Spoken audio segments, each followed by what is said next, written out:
yaitu waspada terhadap penyesatan.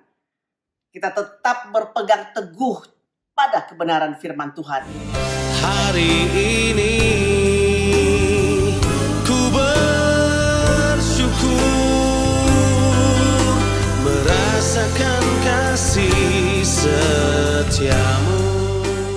Shalom saudara, selamat pagi. Kita ketemu kembali pagi ini dalam Morning Devotion. Selamat pagi saudara-saudara, apa kabar? Saudara, akhirnya kita menyelesaikan 2 Petrus hari ini dalam 2 Petrus pasal 3 ayatnya ke-11 sampai 18. Demikian firman Tuhan. Jadi jika segala sesuatu ini akan hancur secara demikian, betapa suci dan salehnya kamu harus hidup. Yaitu kamu yang menantikan dan mempercepat kedatangan hari Allah. Pada hari itu langit akan binasa dalam api dan unsur-unsur dunia akan hancur karena nyalanya. Tetapi sesuai dengan janjinya, kita menantikan langit yang baru dan bumi yang baru, di mana terdapat kebenaran. Sebab itu, saudara-saudaraku yang kekasih, sambil menantikan semuanya ini, kamu harus berusaha supaya kamu kedapatan tak bercacat dan tak bernoda di hadapannya dalam perdamaian dengan Dia. Anggaplah kesabaran Tuhan kita sebagai kesempatan bagimu untuk beroleh selamat, seperti juga Paulus, saudara kita yang kekasih, telah menulis kepadamu menurut hikmat yang dikaruniakan kepadanya. Hal itu dibuatnya dalam semua suratnya apabila ia berbicara tentang perkara-perkara ini. Dalam surat-suratnya ini ada hal-hal yang sukar difahami, sehingga orang-orang yang tidak memahaminya dan yang tidak teguh imannya memutarbalikannya menjadi kebinasaan mereka sendiri, sama seperti yang juga mereka buat dengan tulisan-tulisan yang lain. Tetapi kamu, saudara-saudaraku yang kekasih, kamu telah mengetahui hal ini sebelumnya. Karena itu, waspadalah. Ya, supaya kamu jangan terseret ke dalam kesesatan orang-orang yang tak mengenal hukum. Dan jangan kehilangan peganganmu yang teguh. Tetapi bertumbuhlah dalam kasih karunia dan dalam pengenalan akan Tuhan dan Juru Selamat kita Yesus Kristus. Baginya kemuliaan sekarang dan sampai selama-lamanya. Saudara, tujuan dari semua peringatan yang bersifat nubuatan ataupun yang berhubungan dengan masa depan bukanlah untuk spekulasi, tapi motivasi untuk dapat mendorong kita untuk melakukan langkah-langkah praktis untuk mempersiapkan diri kita untuk menyongsong hari esok. Semua orang percaya tahu bahwa Tuhan Yesus akan datang kembali. Bisa saja ada perbedaan, saudara, yang serius dalam pandangan mereka tentang akhir zaman. Tapi semua setuju bahwa Yesus Kristus pasti akan datang seperti yang Dia janjikan. Jadi ada beberapa hal yang Petrus tekankan dalam motivasi ini, yaitu hidup, saudaraku, tidak bercacat dan juga tidak bernoda di hadapan Tuhan. Hidup dalam perdamaian, ini perlu sekali. Dan juga saudara, perdamaian dengan Tuhan tentunya.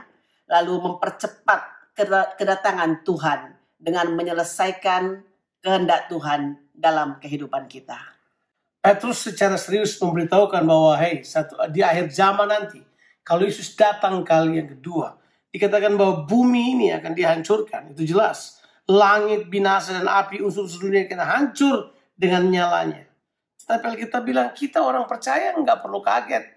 Karena kita tahu kita dipersiapkan untuk hal tersebut. Sebab kita menantikan langit bumi yang baru. Itu dia tulis dalam ayat yang ke-13. Ya. Makanya dia bilang, sambil menunggu saat-saat ini, kita mempersiapkan diri kita. Kita harus berjalan dan hidup dengan cara yang benar di hadapan Tuhan. Kita harus hidup kudus. Berarti semua peringatan Petrus ini adalah untuk membawa kita untuk membuat keputusan dalam kehidupan kita, untuk mempersiapkan diri untuk kedatangan Yesus yang kedua kali. Dengan jalan melakukan langkah-langkah praktis yang Dia mau kita kerjakan. Nah, ini kemudian kita perlu memiliki sikap. Sikapnya begini, anggaplah kesabaran Tuhan untuk tidak segera datang itu hanya untuk supaya kita bertobat, kita memperbaiki diri kita, dan orang-orang yang belum diselamatkan dapat datang kembali memperoleh keselamatan, bertobat, dan kembali kepada jalan Tuhan. Saudara, sebagai penutup daripada 2 Petrus ini, Petrus mengingatkan kepada umat Tuhan hal yang penting dan fundamental, saudara, yaitu waspada terhadap penyesatan. Kita tetap berpegang teguh pada kebenaran firman Tuhan dan juga bertumbuh dalam kasih karunia dan pengenalan akan Tuhan Yesus Kristus dan Juru Selamat kita. Petrus dengan tegas memberitahukan kepada kita bahwa orang bisa punya pemahaman yang berbeda mengenai akhir zaman. Sehingga saudara lihat dari ayatnya yang ke-16 dan seterusnya, dia berbicara tentang Rasul Paulus yang surat-suratnya sering salah dimengerti oleh orang. Petrus memberitahukan bahwa Paulus juga menyampaikan kebenaran-kebenaran mengenai kedatangan Tuhan yang kedua kali. Dan orang memelintirnya, orang memutarbalikannya. Dan Paulus mengalami hal tersebut. Petrus katakan, kalau kita tidak bertumbuh, nah orang-orang yang tidak memahami, tidak punya pengertian, tidak belajar kebenaran firman Tuhan, mereka akan gampang diputarbalikan. Tapi kita kan tidak demikian. Kita mau belajar firman Tuhan. Kita mau sungguh-sungguh mengerti kebenaran tentang kedatangan Tuhan yang kedua kali. Sehingga kita diperkuat oleh Tuhan. Benar, kita perlu bertumbuh dalam kasih karunia dan dalam pengenalan yang benar akan Tuhan dan Juru Selamat kita, Yesus Kristus. Mari saudara kita memandang kepada Tuhan yang akan datang pada kali yang kedua untuk menjemput kita.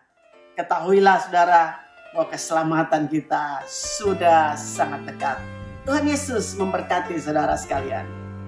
Amin.